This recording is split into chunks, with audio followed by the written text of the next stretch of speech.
दरम्यान सत्ताधारी महायुतीत आलबेल ऐकेने असा सवाल उपस्थित करणारी ही बातमी आहे, कारण सत्तेत असलेल्या एकनाथ शिंदेंच्या शिवसेनेकडनं विरोधी पक्षाची भूमिका पार पाडली जाते असं चित्र वारंवार पाहायला मिळत आहे।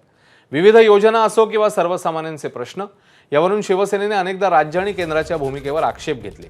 त्यामुळेच की काय, राज्यातील भाजप विरोधी राजकारणासाठी ओळखले जाणारे रवींद्र धनगेकर, बच्चू कडू यांनी एकनाथ शिंदेंना साथ दिल्याची चर्चा आहे।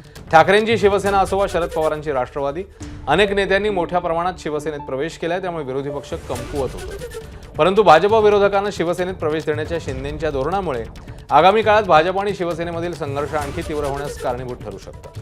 2014ला युतीसह सत्तेत असलेल्या उद्धव ठाकरेंच्या नेतृत्वाखालील शिवसेनेनेही अशीच विरोधी पक्षाची भूमिका घेतली होती। परिणामी 2019ला दोन्ही पक्षांची युती तुटली। त्यामुळे येत्या काळातही महायुतीतील शिवसेना भाजपपासून दूर जाणार की सत्ता उपभोगण्यासाठी शिवसेनेत आलेले विरोधक ऐन निवडणुकीत शिंदेंची साथ सोडणार पाहणं महत्त्वाचं आहे।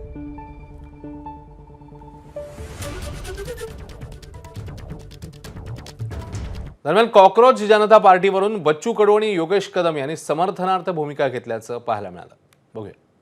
एखाद्या तरुणाला तुम्ही छेडलं की काय होतं आपण बघितलं, सीजेपी आपण सगळ्यांनी पाहिलेलं आहे, बरोबर की नाही?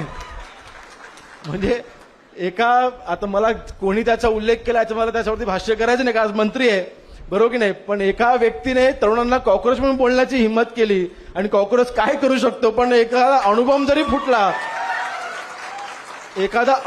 फुटला तरी सुद्धा कॉकरोचला काहीच होत नाही, असा तो कॉकरोच असतो, त्याला ताकद आहे, त्याला आपण असं ग्राह्य धरून चालत नाही। तो काय करू शकतो हे आपण काही दिवसांपूर्वी पाहिलं। पण तरुण हे आपल्या देशाची ताकद आहे, आपल्या महाराष्ट्राची ताकद आहे।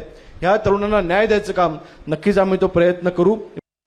चांगली गोष्ट आहे, तरुण निवळ व्हॉट्सअप पुरता मर्यादित न राहता तो रस्त्यावर आला पाहिजे, विधायक काम केलं पाहिजे, सरकारवर अंकुश ठेवला पाहिजे। तर वाईट काय त्यात? नवलही नाही वाईटही नाही। समर्थन करता काँग्रेस पार्टीने? का बरं करायचं नाही? न करत चांगलं काम जर करत असत तर त्या पार्टी ही मर्यादा राहत नाही। माझं म्हणणं आहे, जर एखादी तरुणाई अशा पद्धतीनं समोर येत असत तर त्यांना विधायककडे कसं नेता येईल, चांगल्या कामाकडे, राष्ट्रनिर्माणासाठी कसं वापरता येईल, तसा आपण प्रयत्न केला पाहिजे ना।